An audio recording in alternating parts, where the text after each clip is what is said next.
a world of obstacles, when suffering can feel endless, there are those of us who stand up and do something about it, who work tirelessly to improve the lives of all beings, no matter what we're up against or what it takes. In 2021, PETA's members and supporters helped us achieve enormous victories in our fight to end speciesism, from getting individual animals out of dire situations through our hands-on rescue work to organizing demonstrations and corporate outreach that could prevent millions of animals from suffering around the world.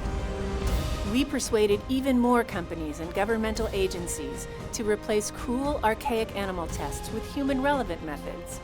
To meet the booming demand for delicious vegan foods as we continued to educate the public about the benefits of going vegan, to phase out animal-derived materials in favor of animal-friendly clothing, including pressuring Canada Goose to end its use of fur in the face of our tenacious activism, and to stop sponsoring cruelty to animals at circuses and other spectacles, such as pushing for the first drug-free Triple Crown horse races and a ban on an infamous horse trainer, and partnering to promote a robotic dolphin that will soon be able to replace captive animals at marine parks. Study finds dolphins are more similar to humans than previously thought.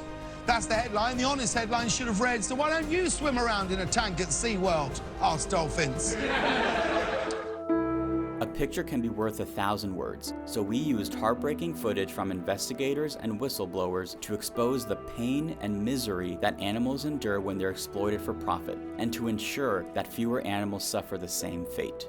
In response to our investigation into Plainville Farms, a disingenuously labeled humane supplier at which workers kicked, stomped, and bludgeoned turkeys, the company fired 13 workers and its products were pulled from Whole Foods shelves. When our investigation into Molten Chinchilla Ranch revealed that over 1,000 chinchillas were being confined to wire-floored cages and deprived of veterinary care and everything that's natural and important to them, a search warrant was executed, animals were seized, and a USDA judge subsequently stripped the owner of his license to operate as a wholesale dealer for the pet trade or animal experimentation industry.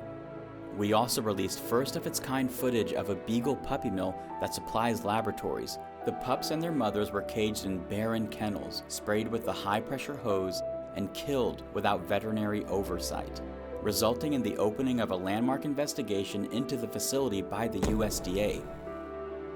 On behalf of the countless animals treated like test tubes for whom pain and misery are inescapable, we prompted the EPA to abolish a test in which painful pesticides were applied to their bare skin, prompted the Chinese government to allow imported cosmetics to be sold without testing on animals, and helped researchers learn how to conduct newly approved skin allergy tests that don't use animals.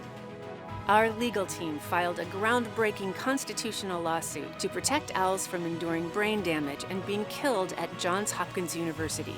And we continued to score victories against deplorable roadside zoos through negotiations, lawsuits, and USDA citations. Festus chimpanzee complex no longer exists. A court ordered the chimps removed while U.S. Marshals kept watch. Trouble for the cronies of the Tiger King. Former wildlife and meat owner Tim Starr permanently banned from having big cats without court approval. 50 federal agents raided Jeff Lowe's wild animal park in Thackerville, Oklahoma. As our society is increasingly bombarded with all forms of media, it's vitally important that we adapt our campaigning so that it continues to stand out and our members and activists prove to be up to the challenge with some of our most visually striking protests of all time. Victories continue to flow in as a result. Fireworks shows were canceled to protect wildlife. The military stopped killing animals for Cobra Gold training. ExxonMobil and other companies dropped their sponsorship of the heartless Iditarod. And more national chains dropped coconut products obtained through forced monkey labor, while we aided in PETA Asia's rescue of some of those same monkeys, who now live in a beautiful sanctuary where they can climb, play, and bond with other monkeys. With large gatherings still banned, we hosted virtual events to reach the public, such as our massive Not Your Usual Animal Rights Conference, and our youth-led movement, Students Opposing Speciesism, hosted virtual events for young people across the country. Our social media team's posts were seen more than 630 million times, educating the public on serious issues while also making them laugh along the way. PETA last week called on Major League Baseball to stop using the term bullpen. Instead, they suggested using the more animal-friendly term arm barn. We're going to do some now. For example, the supermarket chain Piggly Wiggly, they suggested changing the broccoli woccoli. And we worked with both new and familiar faces to spread our message that animals don't belong to us and that respect must replace domination. It is a trailblazer like you've never seen it before, covered from head to toe in lettuce.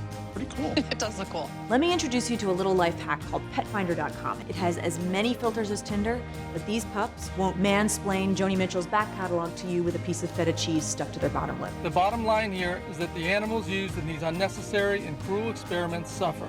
Nuestra tarea debe ser romper con estos prejuicios y vernos reflejados en todos los demás. And through it all, we never stopped working to save individual animals, like Oreo, who was treated like a punching bag in a disturbing video posted on social media. After PETA was alerted by a concerned viewer, we worked with local police to have the cat seized and taken for emergency care. And Oreo now lives with a loving guardian who makes sure that his new life is free of pain and filled with joy and friends. We also rescued as many other dogs, ducks, chinchillas, foxes, bears, and other individual animals as we could, and got charges filed and held protests to ensure that abusers could never hurt animals again.